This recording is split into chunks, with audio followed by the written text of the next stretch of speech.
Hi, hello, வணக்கம். இன்னைக்கு நம்ம செய்ய போறது கடலைக்கறி. கேரளா ஸ்டைல் தான். இது கரம் மசாலா பிடிக்காதவங்களுக்கு, ஒரு ட்ரெடிஷனல் ஸ்டைல் ஆஃப் டேஸ்ட் எதிர்பார்க்குறவங்களுக்கு இந்த கிரேவி ஆப்ட்டா இருக்கும். ஸோ, இந்த மெத்தட்ல ட்ரை பண்ணி பாருங்க. இந்த கிரேவி செய்ய ஃபர்ஸ்ட்டு நம்ம ஒரு கோகனட் பேஸ்ட் ரெடி பண்ண போறோம். ஒரு பேன்ல 1 டேபிள் ஸ்பூன் கோகனட் ஆயில், ஒரு 1/2 மூடி தேங்காய் இந்த மாரி துருவி ஆட் பண்ணிக்கோங்க. ஒரு 1 டேபிள் ஸ்பூன் சோம்பு, 4, 5 சின்ன வெங்காயம், கொஞ்சமா கருவேப்பிலை, ஒரு 2 பச்சை மிளகாய். இதெல்லாம் ஆட் பண்ணிட்டு ஒரு 2, 3 நிமிஷம் நல்லா வதக்க போறோம். உங்ககிட்ட இஞ்சி பூண்டு இருந்தா இதுலயே ஆட் பண்ணிக்கலாம். பீசஸா ஆட் பண்ணிக்கோங்க. பேஸ்ட்டா வேண்டாம். பட்டை, கிராம்பு ஆட் பண்ணணும்னு நினைச்சீங்கன்னா, ஒரு சின்ன துண்டு பட்டை, ஒரு 2, 3 கிராம்பு ஆட் பண்ணீங்கன்னா போதும். அதுக்கப்புறம் ஒரு 1/4 டீஸ்பூன் அளவு மஞ்சத்தூள், 2 டேபிள் ஸ்பூன் மல்லி மிளகாய் தூள்.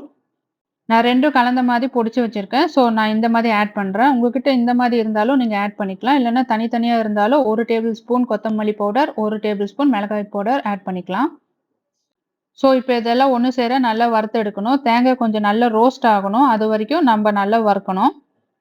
தேங்காய் நல்லா வறுபட்டோனே அத ஆற விட்டுட்டு ஒரு பேஸ்ட்டா அரைச்சு எடுத்துக்கலாம். நம்ம இப்ப கிரேவி ரெடி பண்ணிடலாம். ஒரு கடாயில எண்ணெய் ஊத்தி, ஒரு 1/4 டீஸ்பூன் கடுகு, ஒரு 1/2 டீஸ்பூன் சோம்பு சேர்த்திடலாம். நம்ம மசாலா செய்யறதுக்கும் சோம்பு ஆட் பண்ணியிருக்கோம். ஸோ, இங்க வந்து கொஞ்சமா ஆட் பண்ணா போதும். ஒரு 1/4 டீஸ்பூன் ஆட் பண்ணீங்கன்னா கரெக்ட்டா இருக்கும். ஒரு பெரிய வெங்காயம் ஆட் பண்றேன். கொஞ்சமா கருவேப்பிலை. இதெல்லாம் சேர்த்து இப்ப நம்ம நல்லா வதக்கிடலாம். வெங்காயம் கொஞ்சம் நல்லா பொன்னிறமா வர வரைக்கும் நம்ம வதக்கணும். அப்பதான் இந்த கிரேவிக்கு ஒரு நல்ல டேஸ்ட் கிடைக்கும். பெரிய வெங்காயம் பதிலா நீங்க சின்ன வெங்காயம் கூட சேர்த்து ஆட் பண்ணலாம். அது கிரேவிக்கு இன்னும் நல்ல டேஸ்ட் கொடுக்கும். ஒரு 1 டேபிள் ஸ்பூன் இஞ்சி பூண்டு விழுது ஆட் பண்றேன். உங்ககிட்ட இஞ்சி பூண்டு பேஸ்ட் இல்லைன்னா, மசாலா நம்ம செய்யும்போதே அதுல 5 பல்லு பூண்டு, ஒரு சின்ன துண்டு இஞ்சி ஆட் பண்ணிக்கோங்க. என்கிட்ட பேஸ்ட்டா இருந்தது. ஸோ, நான் இங்க ஆட் பண்ணிட்டேன். இப்போ 2 மீடியம் சைஸ் நல்ல பழுத்த தக்காளி இந்த மாதிரி கட் பண்ணி ஆட் பண்றேன். தக்காளி நல்லா வதங்குறதுக்கு கொஞ்சமா நம்ம உப்பு ஆட் பண்ணிக்கலாம். உப்பு ஆட் பண்ணும்போது தக்காளி நல்லா வதங்கி வரும். இங்க நான் ஒரு 1/2 டீஸ்பூன் உப்பு ஆட் பண்ணியிருக்கேன். இப்ப நல்லா வதங்கிருச்சு பாருங்க. இந்த மசாலா ரெடி பண்ணும்போது உங்களுக்கு அடி பிடிக்கிற மாதிரி இருந்தா கொஞ்சமா தண்ணி ஆட் பண்ணிக்கலாம். இப்ப பாருங்க, இந்த கன்சிஸ்டன்சிக்கு நம்ம வதக்கி எடுத்துக்கலாம். இதுவே போதும்.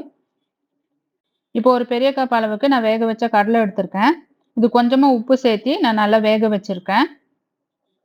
ஸோ, உப்பு கிரேவியில ஆட் பண்ணும்போது நம்ம பார்த்து ஆட் பண்ணணும். கொஞ்சமா ஆட் பண்ணிட்டு நம்ம கடைசியா நம்ம உப்பெல்லாம் செக் பண்ணும்போது, உங்களுக்கு பத்தலன்னா நீங்க திரும்ப ஆட் பண்ணிக்கலாம்.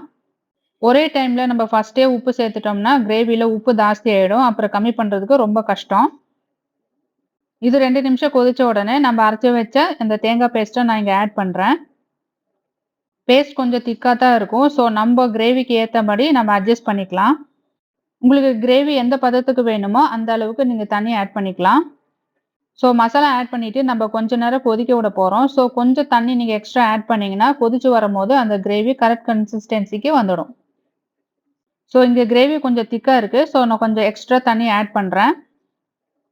உங்க கிரேவி நல்லா டார்க் ப்ரவுன் கலர் வேணும்னு நினைச்சீங்கன்னா, நீங்க தேங்காய் வதக்கும்போது ஒரு எக்ஸ்ட்ரா 5 மினிட்ஸ் சேர்த்து வதக்குனீங்கன்னா, உங்களுக்கு நல்ல டார்க் ப்ரவுன் கலர்ல வந்துடும். இப்ப பார்த்தீங்கன்னா, எனக்கு இந்த கிரேவி கரெக்ட்டா இருக்குன்னு தோணுது.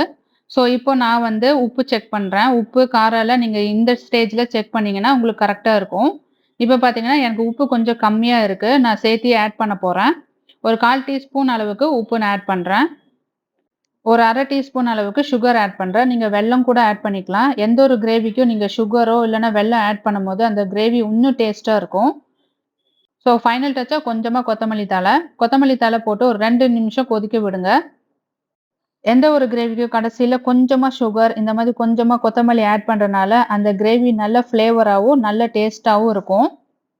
இப்ப பார்த்தீங்கன்னா, நம்மளோட கடலைக்கறி ரெடி. கலரும் பார்த்தீங்கன்னா, சூப்பரா வந்திருக்கு. ஸோ, நீங்களும் இந்த மாதிரி ட்ரை பண்ணி பாருங்க. இது சப்பாத்தி, தோசை, இட்லி, மெயினா புட்டு, கேரளா ரைஸ் இது எல்லாத்துக்கூடயும் செம்மையா இருக்கும். நீங்களும் ட்ரை பண்ணி பாருங்க. எப்படி இருந்ததுன்னு எனக்கு கமெண்ட் பண்ணுங்க. இந்த வீடியோ புடிச்சிருந்தா சப்ஸ்கிரைப் பண்ணுங்க. தேங்க்ஸ் ஃபார் வாட்சிங்.